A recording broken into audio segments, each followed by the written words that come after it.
Техник технологи хөгжихийн хэрээр гэмтрийг үлдэх арга хэлбэр мөн адил хөгжиж байна. Яагаад ингэж дүгнэх болсон бэ гэхээр Сонгон архын дүүргийн прокурорын газраас тус дүүргийн нутаг цэцгэр зөнхлөн үлдэж буй гэмтрийн гаралт түүний шалтгаан нөхцөлийг судаллаа.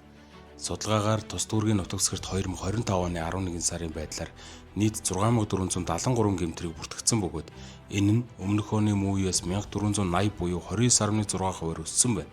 Түүнчлэн нийт гэмтрийн 4610 буюу 71.2%-ийг өмчлөх эрхийн эсрэг гэмтрийг эзэлж байх бөгөөд тэр дундаа заллих гэмтрийг 41.7%-ийг эзэлж байна.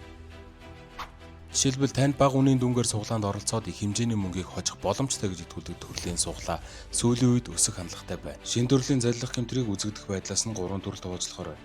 1-р төрөл. Энэ нь маш болох хийцэлтэй бөгөөд суглаанд оролцож буй иргэдийн мэдээллийг наадаг цаасан дээр гараар бичдэг. 2-р төрөл. Энэ төрөл нь өмнөх төрлөөс нэг шат илүү буюу хохирогчийн итгэлийг нэмэгдүүлэх зорилгоор байгууллагын тэмдэг ашигладаг байна. 3-р төрөл. Энэ төрөл нь илүү албан ёсны харагдуулах зорилгоор гадаад улсын нэр, байгууллагын тамга тэмдэг, хэвлэмэл хуудас ашигладаг. Аль ч тохиолдолд дээрх 3 төрлийн суглаанд баталгаатай биш юм.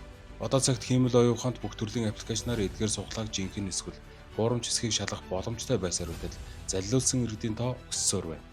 Ийм дэргэн бусдын тавьсан санал бодит билэгдэх боломжтой хэсгийг нэгтэлж үзсний дараа мөнгөө шилжүүлж хэвшинэ. Заллах гэмтрээс урьдчилан сэргийлнэ.